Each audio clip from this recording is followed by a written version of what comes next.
What's up, y'all? LakerFan here. As you by title today's video, ranking all the finishing badges in NBA 2K23 in tiers F through S for season 1. So I hope y'all enjoy the video. If you do, drop a like, sub if you're new, turn on the noties, all good stuff. And like always, try to 2,000 likes. Now, obviously, this is the early impressions video. We're only 10 days into the game even being out, but I know a lot of you guys have been asking what badges are good. So I'm here to give my impressions on this. They can easily change in next season or whenever I do another tier list or anything like that. And we're going to be doing all of them: finishing, shooting, playmaking, defense, maybe even takeovers, maybe even takeover perks. I don't know. I need to hear from you guys as far as if you want to hear stuff like that. Alright, so getting straight into this, I just have to say, first and foremost, I think they have balanced these badges extremely well in this year, especially for the finishing category. I cannot possibly think of a finishing badge in here that requires being in the E or F tier, where it's extremely bad. So for me personally, I only have one badge even in the D tier, and it's going to be Postpin Technician. I just think this is the most useless one as far as post scoring goes. I feel like generally, maybe this supports people who have more of a post-fading style, where if people have to play up on you tight, then you can go ahead and get past them on that. And again, this does change based on maybe where it ranks as far as your tiers. So we have two different ways of talking about tiers, right? This is my tier list right here of S, A, B, C, D, E, and F. But then there's the tier 1, tier 2, and tier 3 badges. So we're gonna have to develop a little bit of a lingo for how to distinguish that, because I feel like there's gonna be a lot of confusion between that. But anyway, if Postpin Technician is a tier 1 badge for you and it only costs you like 4 points to run on the Hall of Fame, and this is your style, you're someone who likes to post fade, and then you're gonna be able to just benefit off that because people have to play you tight, and then you're able to just spin off their shoulder. I do understand this is obviously still a decent badge. I just think personally, judging off the other post badges, dropstepper and backdown punisher are either better or significantly better, or obviously we have things like Pro Touch that deals with post hooks, and we all know how that goes. And I know there has been a patch, but I gotta tell you, I really do think post scores are still good. I've played with Tonic. I don't have a lot of backplay that's respectable for it, to be real with you. We hopped on 2s and it's still very doable. I just wanted to test it.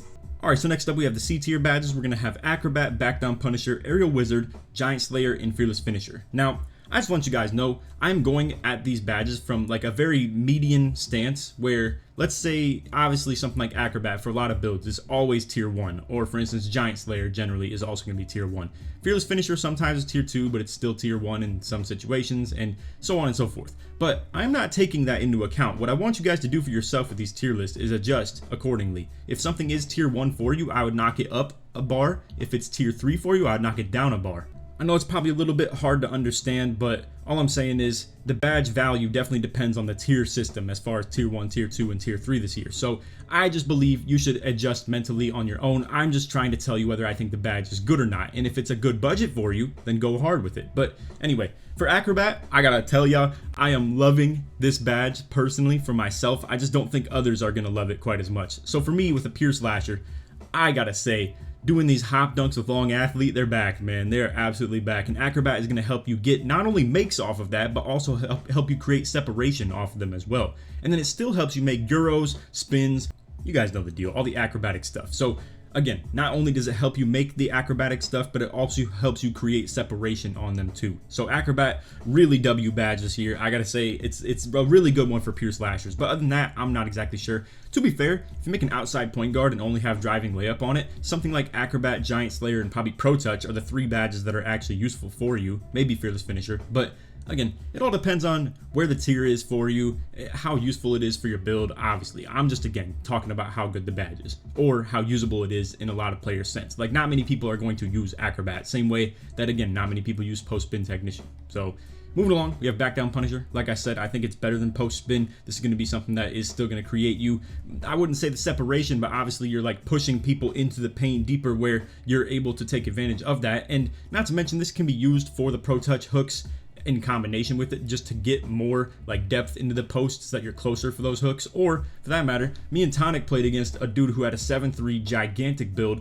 with probably Backdown Punisher and definitely dropstepper too. So that's why I had to put a little bit more respect on these badges, because personally at first I was like, Postpin, this is F tier, dropstepper, E, you know, back down Punisher D, something like that, or E, because I was literally just like, why would you do anything as a post scorer other than post hook? I do understand though, I understand that there is much more to post scoring than hook shots, but in this game it just felt like that was the case. But after more playing, after especially playing on twos, I see the power of back down Punisher and drop stepper, so I'm not going to hate on him too hard. I will say though, you don't need back down Punisher most likely. If you're a build that has high strength or something like that, you could probably already work out with this. What this does benefit is people who have post control but not a lot of strength, because it's going to be able to make up for stuff like that. But again, not a crazy OD badge or anything like that. Aerial Wizard, once again, a very niche badge. For me, I'm a big lob catcher in this game. Like, I have been directing my point guards, because as a lot of you guys know, these bigs are kind of setting up that cozy campfire in the paint, where they're kind of just playing that free throw line area on hedge defense when you're running screens. And I'm not gonna lie, with Aerial Wizard and just throwing alley-oops and having a build that can catch lobs and it's really fast as the pick and roller, you can dominate people with alley-oops. I might showcase this to you guys tomorrow for some mobile gameplay. We have a lot to talk about with that too. But anyway, again, I just wanted to explain Aerial Wizard is actually a lot better than I would have gave it credit for, or what you would probably give it credit for, as far as catching those lobs, giving you contact lobs too. Oh my god, I cannot even wait to show you guys some of this gameplay of these contact lobs. It's ridiculous. But anyway, Giant Slayer, once again, a little bit of a niche badge for the small guards and stuff like that. The smaller you are, the more impactful this badge obviously is.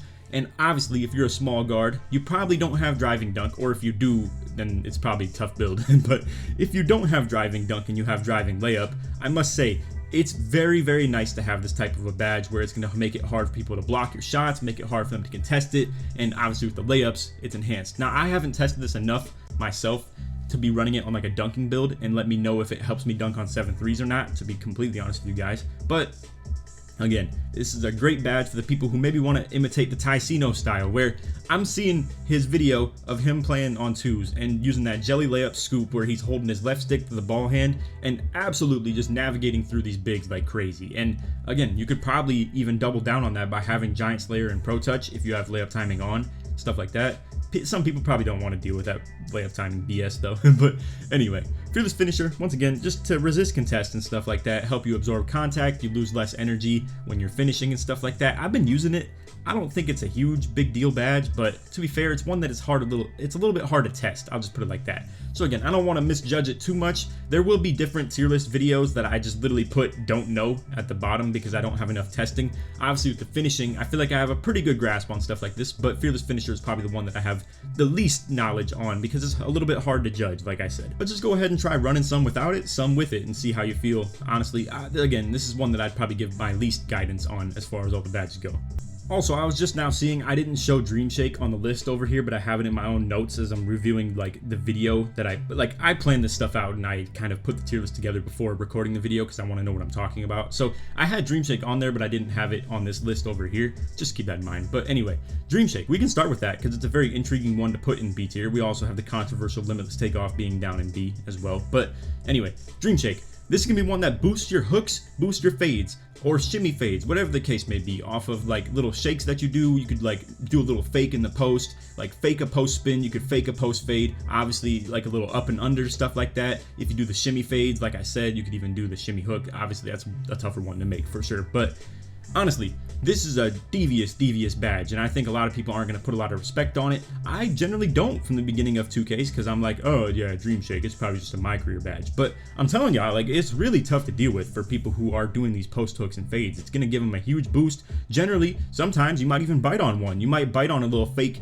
like, shoulder nudge, so to say, and make it and think it's a hook, and you might jump at it, and then boom, dude can just hook the other way, or hook right over your head since you can't jump. So I think Dream Shake is a really good badge. I think a lot of people are going to sleep on it, but that's just my opinion. Alright, next up we have Limitless Take Off. Like I said, a bit controversial to have it down in B tier, but here's what I'm noticing, okay? So, the only thing I think Limitless Take Off on gold or higher is good for this year is to get the Michael Jordan dunk, and if you want to be able to dunk from like super far, or again, maybe for flashier dunks where you're going to be getting a little bit of a takeover boost for doing stuff like that. But for contact dunks, I must say, I think for using the dunk meter, and maybe even just for regular dunks too, it seems so hard to start it from really far away because you have to do that flick up, then hold down, and you can't do it from way too far away or else you're going to get an accidental like crossover, or you might take a jump shot, something like that. Honestly, I just think the silver Limitless Takeoff range is the most doable, most respectable. Now, to be fair, You definitely need this badge though if you're a slasher. If you're someone who maybe, like,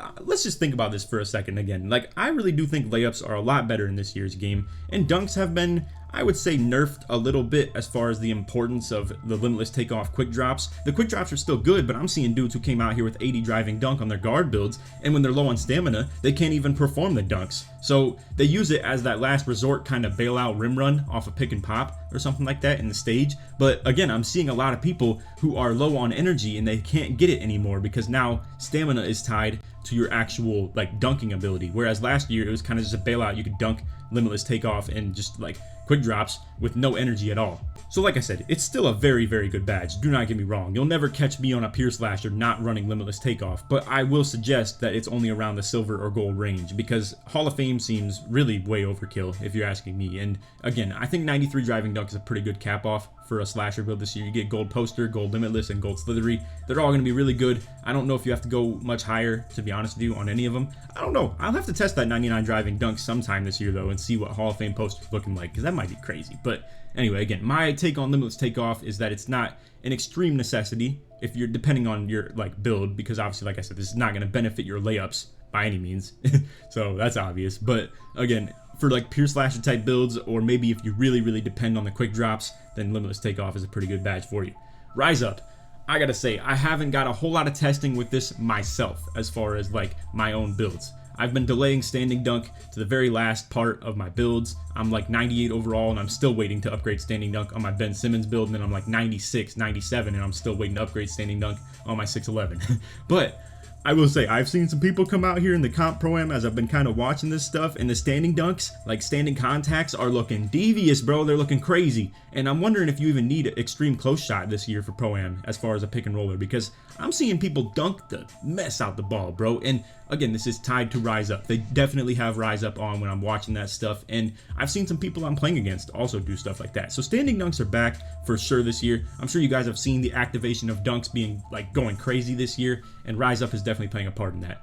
For dropstepper, this again, like I said, me and Tonic were playing 2v2 literally just last night as I'm recording this, and man, was it crazy. That 7-3 was coming out here. Tonic's on a 7-3 himself, but he's a little bit more lightweight. But this dude definitely had some Hall of Fame dropstepper. It was crazy. He was putting Tonic in the blender. I don't mean to put my boy in the spot. I will say though, I think depending on if you're guarding someone like this, like you guys know, them dudes who just spam drop steps toward where the ball hand is every time. I was hoping Tonic would maybe play a little bit further to that ball hand side, because he kept on drop stepping straight to that side, like I'm talking 8 times in a row.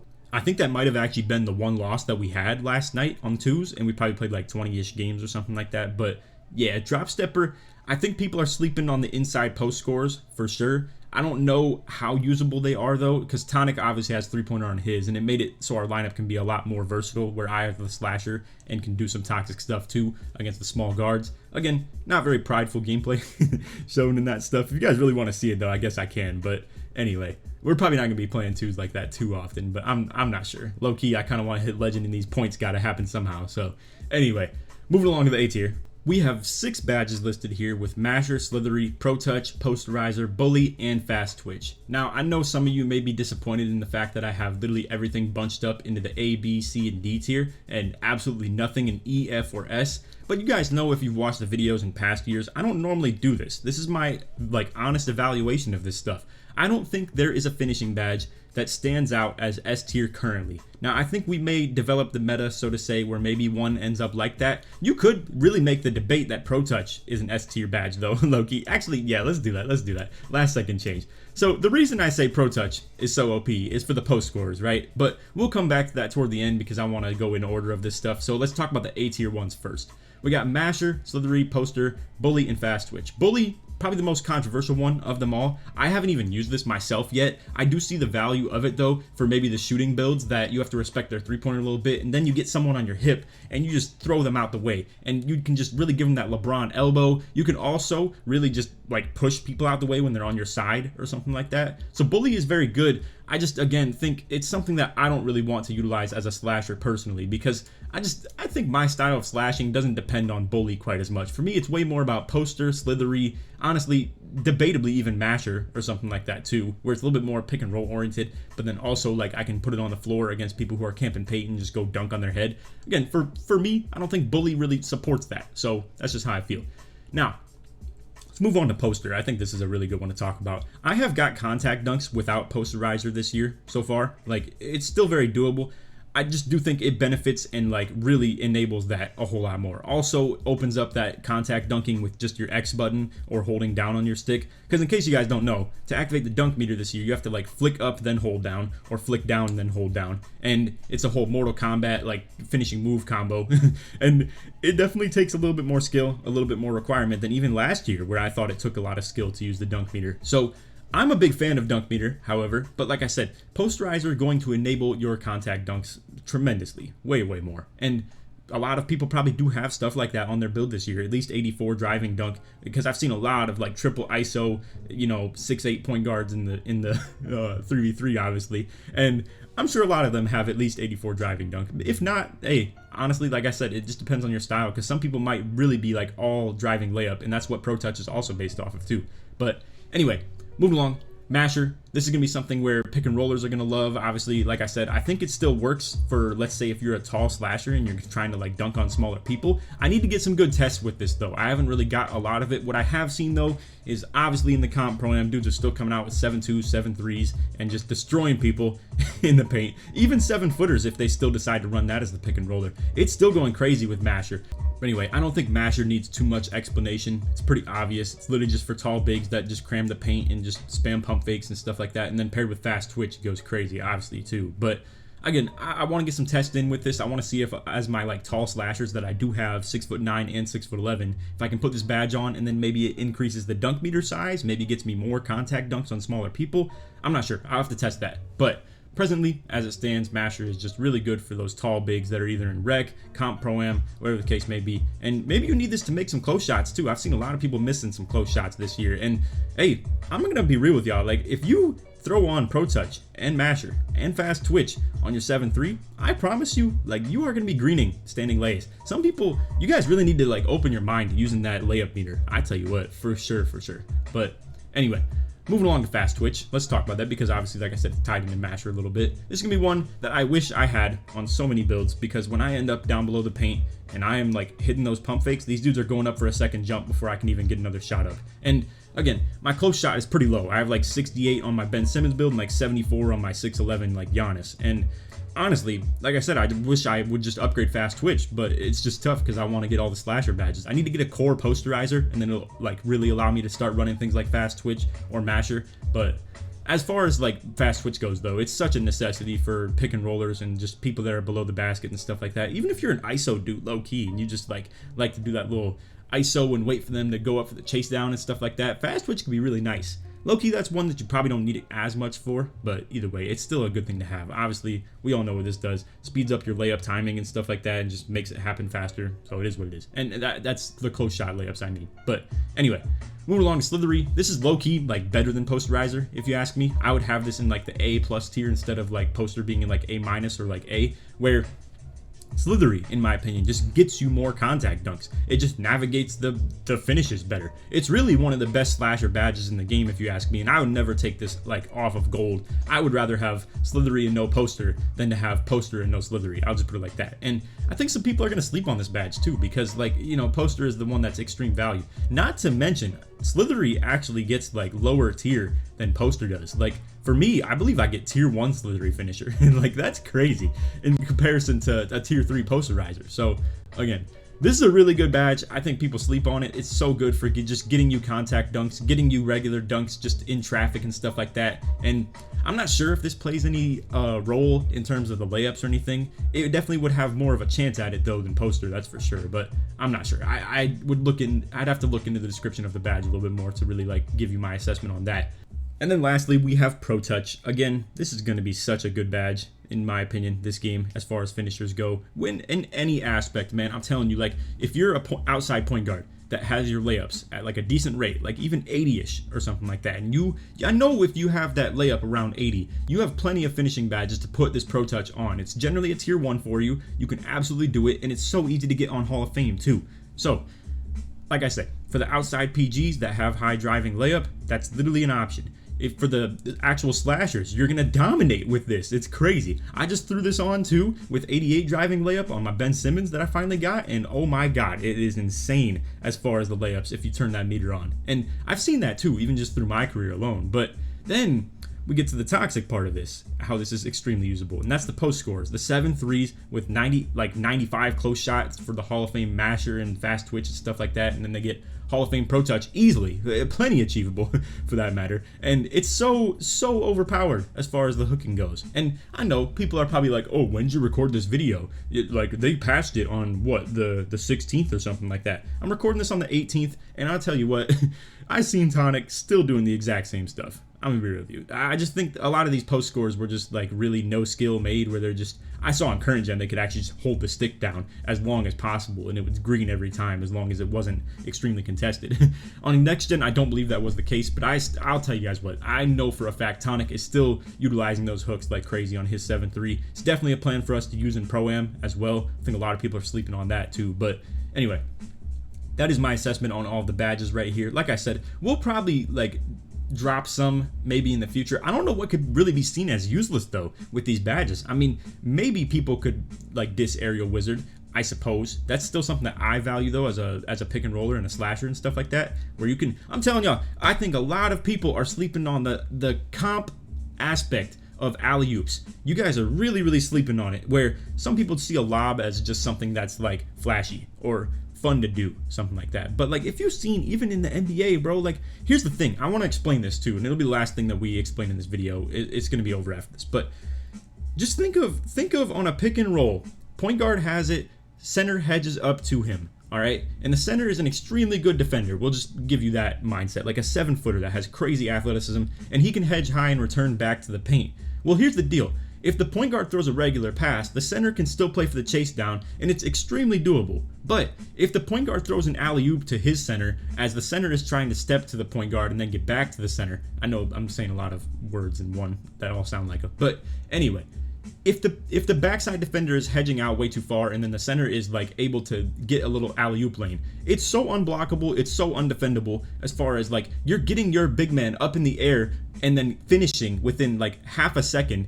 Whereas if you pass to him, he'd have to get the ball, go up on his own, and it just takes so much longer. It's so much more blockable. So I don't know why some people think that alley-oops aren't an actual competitive aspect or like a performance enhancer, so to say. I don't know if that's the best word for it, but it's extremely usable and useful. I'll just put it like that. So anyway, that's all for the video. I hope y'all enjoyed. If you did, drop a like, sub if you're new, turn on noties, all that good stuff. And like always, try to 1 to 2,000 likes. If you made it to the end of the video, put finish or put slash or put post in the comments. One of the three. If you made it to the end of the video and you want to show your support. So anyway, next one we'll probably do defense and then playmaking, then shooting. I obviously want to assess shooting the most because I'm more on a bird's eye view with it. I know a lot of people think that I'm just not credible when it comes to the shooting badge tier list videos though, but listen, I still play the game. I still watch it, I still assess it, and I break it down in a very attentive way, and I'm paying attention to everything that I see from my own guards, my own locks, my own post scores that I play with, the stretch bigs that I play with, any opponent that I'm playing against too, and I'll check their badges out sometimes after the game as well if we feel like hopping off or something like that and we're not streaking or we lose. But anyway, that's all for vid. Hope y'all enjoyed, and like I said, other than that, take it easy, man. Peace.